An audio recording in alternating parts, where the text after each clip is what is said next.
O SISMEPAR ele atende hoje 21 municípios, né? E estrategicamente, o São Rafael ele é um hospital bom para o convênio, porque poderia atender aí 10 cidades aqui em volta de Rolândia, né?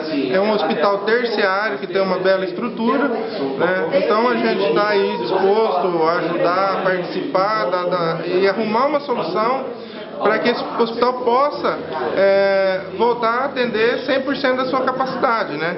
Que hoje tem atendido muito pouco e nós temos que deslocar os nossos pacientes de Prado, Rolândia, Florianópolis até Londrina, sendo que se tivesse essa estrutura aqui em Rolândia, para nós seria muito melhor e para os pacientes, né? Que é uma distância mais curta. E em que a SISMEPAR se comprometeu hoje aqui a ajudar? Então nós vamos ficar aguardando a decisão da diretoria, né, que é mantenedora do hospital.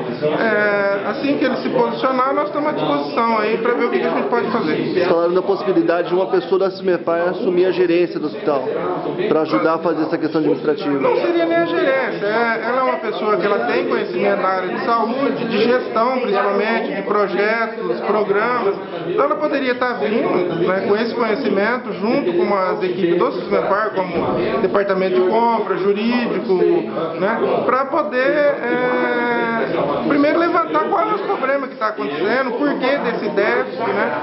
E que a gente possa, daí, com esse estudo em mãos, arrumar a melhor solução. Bom, primeiro, a Prefeitura continua fazendo a nossa parte, né? A Prefeitura continua investindo no Hospital São Rafael. E, rigorosamente, o repasse da Prefeitura é todo mês, seguindo a risca.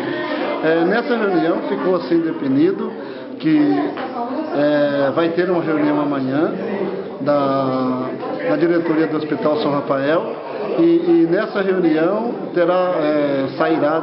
irão tirar algumas medidas para o Hospital São Rafael. Mas já uma solução que nós já temos aí é realmente o Hospital Evangélico assumir o Hospital São Rafael.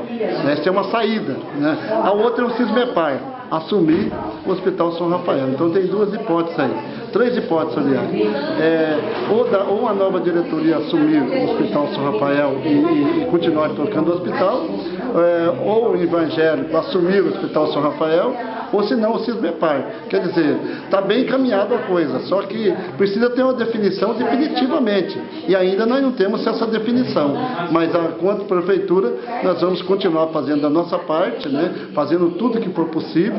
A doutora Terezinha também diz do empenho do Estado. Enfim, vamos esperar que cabe tudo bem, que o hospital continue atendendo a nossa população. Só que uma coisa, ela é certa. O que não pode é o hospital nosso a Prefeitura ficar investindo dinheiro no hospital e ser atendido a toda a região, e aí o hospital anda deficiente. Então, na verdade, a gente precisa definitivamente solucionar o problema do Hospital São Rafael.